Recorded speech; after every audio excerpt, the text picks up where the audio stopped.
किसी इंसान नूं जिउंदा जला दिता गया होवे सिर्फ ये कहण दे उत्ते कि धरती गोल है ते साडी धरती सूरज के चारे तरफ जिहड़ा चक्कर लाउंदी है ते चंद्रमा जिहड़ा वो साडी धरती का चक्कर लाउंदा। सिर्फ इन्ना कहण दे उत्ते किसी इंसान नूं जिहड़ा जिउंदा जला दिता गया होवे 100 साल तक उसकी किताब आ जिहड़ी ओह एक जगह के उत्ते पई रही होवे ते उस दियां उन्हां खोजां नूं बिल्कुल दरकिनार कर दिता गया होवे जिहड़ियां पूरे जिंदगी दे विच उस दे द्वारा कीतियां गईयां ने ते जां फिर पूरी जिंदगी जेल दे विच गुजारनी पवे।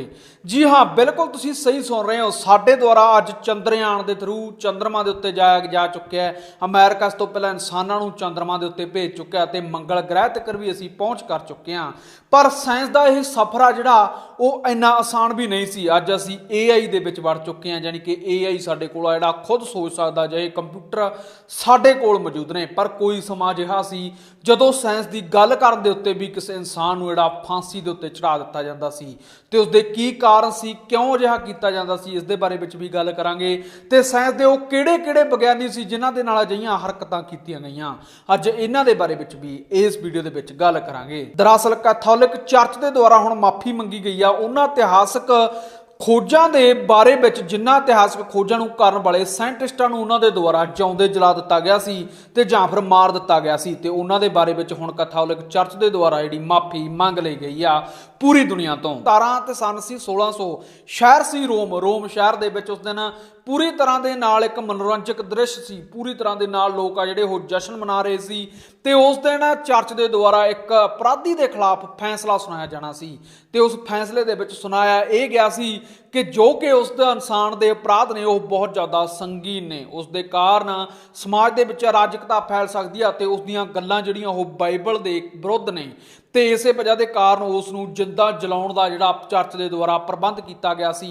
शहर के विचों विच बिल्कुल मौत दा दंड दिता गया सी ते उसदा दंड भी कोई आम नहीं सी। बिल्कुल उस तरह के नाल उसनूं मारिया जाना सी जिस तरीके दे नाल उस तों 1600 साल पहला जीसस क्राइस्ट नूं मारिया गया सी। इंसान नूं शहर के बिल्कुल विचकार खड़ा के जिंदा जलाउण दे बारे विच फरमान जारी किया गया सी ते ये इंसान सी जर्दाना ब्रूनो। 1548 ईस्वी के इटली के विच जन्मे इस इंसान नूं इतिहास का सब तो ज़्यादा बेहतरीन खगोल शास्त्री मन्निया जाता है ते उस इंसान का अपराध यह सी कि उसके द्वारा कहा गया सी कि सूरज है जिहड़ा वो धरती का चक्कर नहीं लाउंदा बल्कि धरती सूरज का चक्कर लाउंदी है ते इस तो इलावा धरती है जिहड़ी वो चपटी नहीं बल्कि गोल है ते नाल ही उसके द्वारा यह भी कहा गया कि चंद्रमा धरती का चक्कर लाउंदा है ते सूरज है जिहड़ा वो साडे इस पूरे सौर मंडल का केंद्र है ते इस वजह के कारण उसनूं फांसी जां फिर इस मृत्यु दंड जां फिर मौत की सज़ा दे दी गई ते उसका कारण यह सी कि ये सारियां खोजां जिहड़ियां वो बाइबल तो उल्ट सी। बाइबल दे विच इन्हां दे बारे विच इस तरीके नाल नहीं सी लिखिया गया ते अज असीं सारे जानते हैं कि ये चीज़ां अज दी साडी साइंस दीयां जिहड़ा वो आधार ने। और सब तो ज़्यादा हैरान करन वाली गल तां इह सी कि जिहड़ियां चीज़ां दे लई उन्हां दोनां नूं कोपरहैंक्सन ते ब्रूनो नूं इस तरह की सज़ा दी गई उस चीज़ का आधार जिहड़ा वो खुद चर्च सी, यानी कि चर्च के द्वारा ही ये चीज़ां बनाईयां गईयां सी जिथे रह के इन्हां दे द्वारा किताबां लिखियां गईयां ते खोजां कीतियां गईयां सी ते इन्हां दे जरिए चर्च के द्वारा ये सब चीज़ां उन्हां नूं उपलब्ध करवाईयां गईयां सी ते इस दे बावजूद चर्च के द्वारा ही उन्हां नूं इस तरह का दंड भी दिता गया। पर इस दे विच चर्च का खुद का एक अलग तरह का मोटिव मौजूद सी जिस दे वजह के कारण ये चीज़ां चर्च द्वारा बनाईयां जाणियां भी सही सी। उन्हां दी भी एक वजह सी, वो की सी वो तुहानूं दस। दरअसल संसार दीयां जिन्नियां भी उस समय सभ्यतावां सी, चाहे वो भारत सी, चाइना सी जां फिर होर यूरोप दे अलग अलग कंट्रियां सी, उन्हां इलाकिਆਂ ਦੇ ਵਿੱਚ ਸਮਾਂ ਜਾਂ ਫਿਰ ਟਾਈਮ ਆਈਡੀ ਇਸ ਦੀ ਗਣਨਾ ਸ਼ੁਰੂ ਹੋ ਚੁੱਕੀ ਸੀ ਤੇ ਇਸ ਦਾ ਅੰਦਾਜ਼ਾ ਜਿਹੜਾ ਉਹ ਚੰਦਰਮਾ ਤੋਂ ਲਾਇਆ ਜਾਂਦਾ ਸੀ ਤੇ ਮੰਨਿਆ ਜਾਂਦਾ ਸੀ ਕਿ ਧਰਤੀ ਹੈ ਜਿਹੜੀ ਉਹ ਚੰਦਰਮਾ ਜਿਹੜਾ ਉਹ ਧਰਤੀ ਦੇ ਚਾਰੋਂ ਤਰਫ ਚੱਕਰ ਲਗਾਉਂਦਾ ਰਹਿੰਦਾ ਹੈ ਤੇ ਧਰਤੀ ਸਾਡੇ ਇਸ ਬ੍ਰਹਿਮੰਡ ਦਾ ਕੇਂਦਰ ਹੈ। ਧਰਤੀ ਦੇ ਕੇਂਦਰਤਾ ਤੇ ਧਰਤੀ ਦੀ ਕੇਂਦਰਕਤਾ ਦਾ ਯਾਨੀ ਕਿ ਧਰਤੀ ਪੂਰੇ ਬ੍ਰਹਿਮੰਡ ਦਾ ਸੈਂਟਰ ਹੈ। ਤਾਂ ਜਿਹੜਾ ਵਿਚਾਰ ਸੀ ਉਹ ਇਸ ਚੀਜ਼ ਤੋਂ ਆਇਆ ਸੀ ਕਿ ਇੱਥੇ ਇਨਸਾਨ ਮੌਜੂਦ ਨੇ, ਅਲੱਗ-ਅਲੱਗ ਤਰ੍ਹਾਂ ਦੇ ਜੀਵ ਜੰਤੂ ਮੌਜੂਦ ਨੇ, ਜਿਸ ਦੀ ਵਜ੍ਹਾ ਦੇ ਕਾਰਨ ਉਸ ਸਮੇਂ ਇਹ ਵਿਚਾਰ ਪੈਦਾ ਹੋਇਆ ਕਿ ਧਰਤੀ ਹੈ ਜਿਹੜੀ ਉਹ ਬ੍ਰਹਿਮੰਡ ਦਾ ਸੈਂਟਰ ਹੈ। ਇਸ ਦੇ ਪਿੱਛੇ ਕੋਈ ਸਾਇੰਟੀਫਿਕ ਪ੍ਰੂਫ ਮੌਜੂਦ ਨਹੀਂ ਸੀ। ਇਸ ਤੋਂ ਇਲਾਵਾ ਜਿਹੜੀ ਚਰਚ ਸੀ ਉਹ ਵੀ ਇਸ ਚੀਜ਼ ਤੋਂ ਮਨਾਹੀ ਨਹੀਂ ਕਰਦੀ ਸੀ ਕਿ ਉਹ ਸਾਇੰਸ ਦੇ ਖਿਲਾਫ ਸੀ। ਬਸ ਉਹ ਉਨੀ ਕੁ ਸਾਇੰਸ ਨੂੰ ਹੀ ਮਾਨਤਾ ਦਿੰਦੀ ਸੀ ਜਿੰਨੀ ਕਿ ਉਹਨਾਂ ਦੇ ਧਾਰਮਿਕ ਗ੍ਰੰਥਾਂ ਦੇ ਵਿੱਚ ਉਸ ਸਮੇਂ ਲਿਖੀ ਹੋਈ ਸੀ। ਸੀ। ਚਰਚ ਨੂੰ ਇਹਨਾਂ ਸ਼ੋਧਾਂ ਦੀ ਜ਼ਰੂਰਤ ਇਸ ਵਜ੍ਹਾ ਦੇ ਕਾਰਨ ਵੀ ਸੀ ਕਿਉਂਕਿ ਚਰਚ ਸੀ ਜਿਹੜੀ ਉਹ ਗ੍ਰਹਿਾਂ ਤੇ ਚੰਦਰਮਾ ਦੀ ਸਹੀ ਸਥਿਤੀ ਨੂੰ ਪਤਾ ਕਰਕੇ ਈਸਟਰ ਦੀ ਸਹੀ ਤਰੀਕ ਪਤਾ ਕਰਨਾ ਚਾਹੁੰਦੀ ਸੀ ਤਾਂ ਕਿ ਲੋਕਾਂ ਨੂੰ ਇਸ ਦੇ ਬਾਰੇ ਵਿੱਚ ਦੱਸਿਆ ਜਾ ਸਕੇ ਕਿ ਅਸਲ ਈਸਟਰ ਦੀ ਤਰੀਕ ਕੀ ਸੀਗੀ।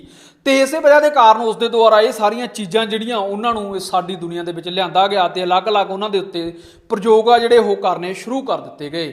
ਉਸ ਸਮੇਂ ਜਦੋਂ ਕੋਪਰਨਿਕਸ ਨੇ ਇਹਨਾਂ ਚੀਜ਼ਾਂ ਦੇ ਉੱਤੇ ਖੋਜ ਕਰਨੀ ਸ਼ੁਰੂ ਕੀਤੀ ਤਾਂ ਉਸ ਨੂੰ ਪਤਾ ਲੱਗਿਆ ਕਿ ਤਾਂ ਸਭ ਚੀਜ਼ਾਂ ਹੀ ਉਲਟ ਨੇ। ਸਾਡੀ ਧਰਤੀ ਇਸ ਬ੍ਰਹਿਮੰਡ ਦਾ ਸੈਂਟਰ ਨਹੀਂ, ਸਾਡੇ ਸੂਰਜ ਆ ਜਿਹੜਾ ਉਹ ਸਾਡੀ ਧਰਤੀ ਦਾ ਚੱਕਰ ਨਹੀਂ ਬਲਕਿ ਧਰਤੀ ਸੂਰਜ ਦਾ ਚੱਕਰ ਲਾਉਂਦੀ ਆ। ਤੇ ਜਦੋਂ ਉਸ ਦੇ ਦੁਆਰਾ ਇਹ ਸਭ ਚੀਜ਼ਾਂ ਕਹੀਆਂ ਗਈਆਂ ਤਾਂ ਚਰਚ ਦੇ ਦੁਆਰਾ ਉਸ ਦੀ ਲਿਖੀ ਹੋਈ ਕਿਤਾਬ ਨੂੰ ਹੀ ਬੈਨ ਕਰਕੇ ਇੱਕ ਪਾਸੇ ਰੱਖ ਦਿੱਤਾ ਗਿਆ। ਪਰ ਕੋਪਰਨਿਕਸ ਦੀਆਂ ਸੰਬੰਧ ਸੀ ਜਿਹੜੇ ਉਹ ਚਰਚ ਦੇ ਨਾਲ ਕਾਫੀ ਜ਼ਿਆਦਾ ਵਧੀਆ ਸੀ। ਇਸੇ ਵਜ੍ਹਾ ਦੇ ਕਾਰਨ ਉਸ ਨੂੰ ਕਿਸੇ ਪ੍ਰਕਾਰ ਦੀ ਕੋਈ ਵੀ ਸਜ਼ਾ ਨਹੀਂ ਦਿੱਤੀ ਗਈ, ਬਸ ਉਸ ਦੀ ਕਿਤਾਬ ਸੀ ਜਿਹੜੀ ਉਸ ਨੂੰ ਬੈਨ ਕਰ ਦਿੱਤਾ ਗਿਆ। ਅਗਲੇ 100 ਸਾਲਾਂ ਤੱਕ ਉਹ ਕਿਤਾਬ ਆਈਡੀ ਉੱਤੇ ਹੀ ਧੂੜ ਖਾਂਦੀ ਰਹੀ ਤੇ ਪੂਰੇ 75 ਸਾਲਾਂ ਬਾਅਦ ਕੋਪਰਨਿਕਸ ਦੀ ਲਿਖੀ ਹੋਈ ਇਹ ਕਿਤਾਬ ਸੀ ਜਿਹੜੀ ਇਹ ਬਰੂਨੋ ਦੇ ਹੱਥ ਲੱਗੀ ਤੇ ਉਸ ਤੋਂ ਬਾਅਦ ਉਸਨੇ ਇਸ ਦੇ ਉੱਤੇ ਸ਼ੋਧ ਕਰਨਾ ਸ਼ੁਰੂ ਕੀਤਾ। ਸ਼ੁਰੂਆਤ ਦੇ ਵਿੱਚ ਉਸਨੇ ਕਿਤਾਬ ਪੜ੍ਹੀ, ਫਿਰ ਇਸ ਦੇ ਉੱਤੇ ਅਲੱਗ-ਅਲੱਗ ਪ੍ਰਯੋਗ ਕਰਨੇ ਸ਼ੁਰੂ ਕੀਤੇ। ਉਸ ਦੇ ਦੁਆਰਾ ਟੈਲੀਸਕੋਪ ਸੀ ਜਿਹੜਾ ਉਸ ਦੇ ਦੁਆਰਾ ਦੇਖਿਆ ਜਾਣ ਲੱਗਿਆ ਕਿ ਕਿਸ ਤਰੀਕੇ ਦੇ ਨਾਲ ਸਾਡੇ ਗ੍ਰਹਿ ਆ ਜਾਂ ਫਿਰ ਹੋਰ ਚੀਜ਼ਾਂ ਜਿਹੜੀਆਂ ਉਹ ਵਰਤਾਵ ਕਰਦੀਆਂ ਨੇ।